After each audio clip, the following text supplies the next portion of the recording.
It is not good for a man to be alone. I'll make him a suitable helper. He that finds a wife finds a good thing and obtains favor from the Lord. Welcome to Leo's Corner. My name is Leo, your host. After our last edition of Leo's Corner, we got a lot of DM saying or suggesting we should talk more on marriage. And today, we're going to be talking more on marriage. I'm not going to be doing this alone. I have someone very experienced and very intelligent with me on today's edition of Leo's Corner. He's no other person than Mr. Dino Gospel. Thank you very much. Welcome to this edition of Leo's Corner. Oh, thank you very much. Yeah, it's our pleasure having you on Leo's Corner. Thank you. Okay, we're going to go straight to the point. You're going to tell us about yourself first and then go into the business of the day. Okay. Yeah. Thank you very much. It's a privilege to be here. And I must say I'm very, very happy. Yeah. Okay, let me start by telling you who I am. I'm Gospel Dino, like you rightly said. Yeah. I'm a gospel artist, popularly known as Minister Gospel K. Okay. Yeah, it's I'm a preacher of the word. I tell people about Christ and his goodness and all he has been doing for all of us. Right into the business of the day. We're talking about marriage. And I believe on this edition, a lot of people will learn a lot from this edition of Leo's Corner. So tell us about yourself and your story. Wow.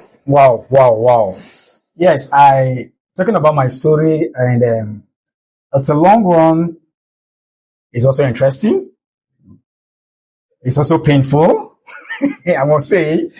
And it's something some persons would not want to hear, and it's something some persons will want to learn from it. You see, it's a story of love, a story of betrayal. I think I got into marriage 2017. Okay. Before I got married, I was into courtship for 5 years. 5 years. Yes. Okay. Yes. Wow. I had to court for 5 years. Not really because I never loved the person I was courting with, but because I just wanted to know a few things about the person more. And at the end of the day, I was able to know a few things about the person. The painful part was I had to experience betrayal while in courtship. Okay. There was a case of cheating in courtship. But the funny part of it is we had to continue in marriage. Okay.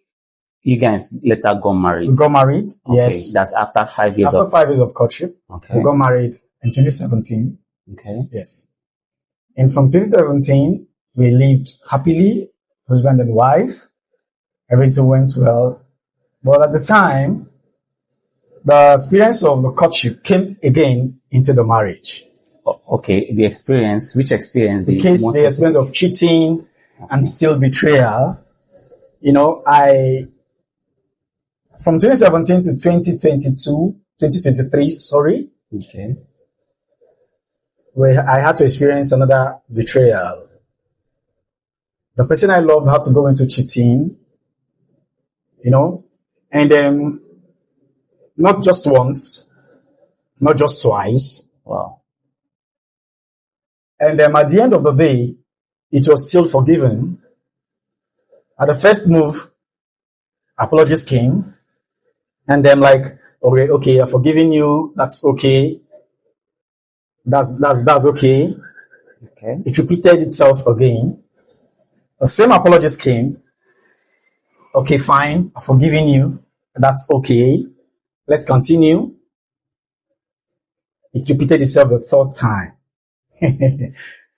I know it sounds funny. It sounds so ridiculous. Like, could this be real? But it's just real. And one will ask a question: why all this forgiveness? Yeah, after the first, the second, and the third. Exactly. Why all this forgiveness? And I come to tell myself that I had my reasons. Should I go ahead? Yeah, my reasons. Okay. Now I have my reasons. I could look at Mr. A. Mr. A could experience something. At the end of the day, he breaks the marriage like, I'm no longer interested in this marriage. But I told myself something. I said, I don't want to be a party of a broken home. Secondly, I don't want to create an impression in the life of my kids that you grew up with a single parent. Okay, sorry to interrupt you. How many kids do you I have? have 2 kids. I Okay. have 2 kids, yes. 2 boys. Two Wonderful boys. yes, Okay. yes. So I have this mindset that I don't want these kids to grow up with the heart that they grow under a single parent. Coming to ask me questions, what happened to my mom? Coming to ask the mom question, what happened to my dad? How come we grew with just you, mom? Or how come we grew with just you, dad? And you begin to bring up some stories like this happened, this happened, this happened. I just feel it could create an impression in the life of these children, especially their boys. Okay. At the end of the day, they could grow up like women are wicked, women are bad. So something happened to my dad. So I don't think I will have anything to do with a woman. Okay. So these were the things I was looking at. Thirdly, I felt the family, the extended family, knowing very well that this extended family are so wonderful. They might have a plan in them, especially when the woman is not loved in the extended family. Okay. Now they could be waiting at a particular spot. We just need a little thing to send this person out of the marriage. Do you understand? Now, and you come to experience, you come to look at it that if I should let this out of the bag, it could be a yardstick to send her packing. And you as a person, you don't want it. Like I never wanted it. So that is the reason why I said, Mr. A could say, please just go. But I said, no, I have my reasons. Okay. So let's go. Okay. After the first, second, and the third experience. Yes. Okay. So I have my reasons. So these are just the reasons I had.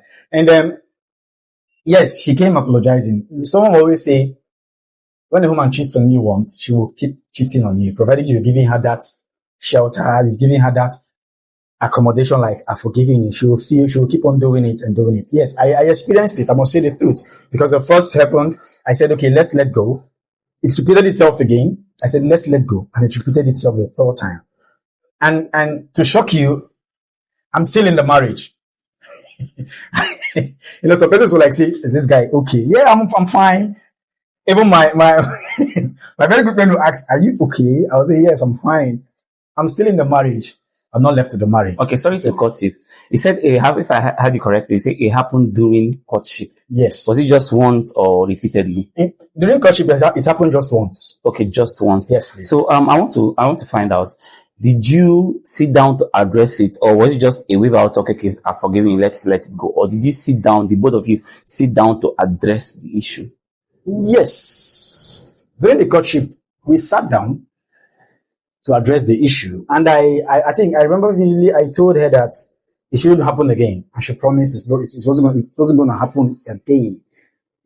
And it didn't happen again. Sincerely, throughout our courtship period, it did not happen again. We sat down, we discussed, we agreed, okay, that it wouldn't happen again. And she said, yes, it wasn't going to happen again. So it was not just a verbal, just a wave out. No. You had a conscious and yes. Yeah, okay, it's all right. Okay, so go ahead. So these were the reasons why I said I wasn't going to let go. But the truth of the matter is, at the time, I came to discover that the marriage is no longer working the way it was working before. Okay. I must tell you the truth. I'm a human being. I have my own feelings. I have my own emotions. Most times I try to control my emotions. I discover they are not working. It's a situation where you keep imagining things, remembering things at every given time. You discover the love is no longer there. That initial love that was there has been truncated. It's no longer there like it used to be. You discover that the care and the concern you had then when you started is no longer there. Why? Because trust has been broken. Okay. To me, why I'm saying this to the world is, someone out there might be going through what I'm going through. I don't know. But all I want to say is, to me, I feel once betrayal comes into a marriage, someone has cheated, whether the male or the female, automatically everything in the marriage has changed. I must tell you the truth. Because I'm telling you out of my own experience. Okay. Most times I just get back from work, I frown. Not because I want to frown, but because I feel a sharp pain from what I'm going through. The thoughts of The everything. thoughts of everything, I just frown. Most times I want to go to bed at night. I could be very, very happy. I'll take my dinner, take my shower, and the moment I get to bed, everything about me will just change. Most times I'm going to ask myself, and I discover that it's not really my fault. It is nature. It is just how it is. Because now you begin to imagine yourself with the same woman, the same person. Somebody will always tell me something. He said, you don't really need to drink the whole ocean to know it is salty. There's a little taste of it, it is salty. But I myself, I decided to keep drinking from the ocean because I have my reasons. I have my reasons. Wow. So with these reasons, someone else might have his own reason, but these are my reasons. I don't want to give my children the impression that, growing with a single parent, extended family issues, I don't want them to have reasons to say, we told you when you were getting married, we cautioned you. Even if they did not caution you, at that instance, they cautioned you. They always remind you that we cautioned, we told you about this woman. Thirdly, I'm not a party to a broken home. I don't like it. Seriously, I don't like it. And these are my reasons why I said, let me just relate. Okay, let me cut you a bit. Okay. Did she complain about some certain things that you weren't doing right? Okay. Or maybe did she complain that you weren't satisfying her right? Or I just want to find out. Okay. Talking about satisfaction, no. No, there was no complaint about satisfaction. And the issue was this: initially this thing started when she had a fallout with my family, my extended family. They had a serious fallout. She had a fallout with my mother, and it extended to my siblings, especially my kid brother. Okay. A serious fallout, and she wasn't in talking terms with my siblings and my mother. Okay, she was just in talking terms with me, a husband, and a few persons. Not really the immediate family. Yes. So I think that was when this whole issue started. But sorry to interrupt you. Did you guys try, or did you try to resolve it? Yes, I did. As a man, I did. I tried to resolve it. I did. I know once or twice I called for a meeting, but the meeting didn't hold because in the course of the meeting, we had some other issues. Okay? We had some issues. I know in the course of the first meeting, when I had to fix the first meeting, that was when I discovered she had cheated on me, so I had to cancel the meeting. Wow. Yeah, that was what happened. I must be sincere with you. I had a meeting on Monday. I fixed the meeting for Monday, and on Sunday, the cat was let out of the bag. Wow. And I discovered someone was cheating on me, so I had to cancel the meeting for Monday. Okay, that was what really happened. And after then, I had to call up some other meetings and had some discussion with my extended family in her own absence to make sure things were okay. And there was the promised meetings were fine, this and that, but I decided to hold on based on what has happened. I decided to hold on so I could settle this part first, then come over to this other part to make sure things are right. Have you guys gotten to settle it, or settle or talk or build back or spice up the marriage or something? Have you guys gotten to spice up the marriage again, or try to sit down and have a one-on-one conversation? Or because of this issue, have you guys gotten maybe another party involved in it or something? Okay, talking about spicing up the marriage, it's not going to be easy spicing up that marriage again, because I must say something here. Look, I think the spice has been taken away. Okay. I must say something like that. Spicing up that marriage won't be really easy. But talking about the third party, yes. We have to involve a third party, and that was was it an immediate relative? Yes, a relative, and not just relative, a parent, that's her mother. We involved her mother in it, and also a relative. So what was the outcome of the... Okay, the outcome was still on my side. The Bible says that's the only sin that could make you send your spouse away. And the same Bible said, if you can forgive, you forgive. Okay? And that was the only thing they will always tell me is, if you can forgive, you forgive. If you cannot forgive, you let go. And that was just the outcome. And the onus was on me to make my own decision, because they all gave me the right to make a decision. If you want to forgive, go ahead and forgive. But if you feel you cannot bear it, you cannot forgive, do the needful. She brought it on herself, so you can decide. And I said, okay, fine. These are my reasons. Like I said, let me just remain in the marriage. So what's the present situation right now? okay, the present situation right now is that she's still in my house. She's still under my roof. Yes, really, she's still under my roof. Still catering for her and the kids. Still doing carrying out my own responsibility as a father and as a husband. That is the situation now. And she's still on her own business and doing her things. And the issue is this: she's still like apologizing. She's sorry. She doesn't really know what came over her. I should please let go. Currently now, I think I call the shot most in the house. I tell what happens in the house. You don't really have a right to say anything for now because you've spoiled everything in the house. Right now I'm the boss. I know what I want. I do what I want when I want it at any time. So that is just the situation I'm right now. Sincerely, I didn't really tell you more about the story. I just had to break it. But it's just that I know some persons will say, this guy, is this man normal? Is he okay? How can you tell me someone cheated on you the first time? You let go. The second time, you let go. The third time. I think I'm trying to teach you something we call patience and endure and forgiveness. It's not like I'm a god or I don't have feelings. I'm a human being. There's so many people out there going through the same thing. But why I came up to do this is because I need to speak out to the world that there are people out there that no matter what you do for them, no matter how you try, no matter how you kill yourself, they will still do what they want to do. They don't really care how you feel. And I will say this again. No matter what you find, no matter where you find yourself, no matter what you see coming around you, try your possible best to be who you want to be. Don't let whatever you see, whatever comes around you, because when this whole thing started, sincerely, I was so devastated. I was so demoralized. I couldn't work. I couldn't think. I wasn't thinking straight. Yes, I wasn't thinking straight. Even at the office, I made silly mistakes. So how do you, I want to find out, how did you cope with it? I was still trying to cope. At the time, I almost lost my job. Yeah. I was getting query like, what's your problem? You're no longer effective. You're no longer active. What's this? I just kept to myself. I was like, I'm fine. But I was dying inside. Not until I had to speak out to someone. I had to meet one of my godmothers. I told her something. I said, this is what I'm going through. This is what I'm passing through. Can you please talk to me? Can you please advise me on what to do? And she sat me down and said, young man, whatever the case may be, first thing you must do is take good care of your emotions. Okay. Don't let your emotions drive you into your early grave. Take hold of your emotions. Take hold of your emotions first, which I did. Immediately, I had to grab myself. I had to put myself together. I started putting up a smile. Then I don't smile. I was always frowning. But I started putting up a smile. I started giving myself joy.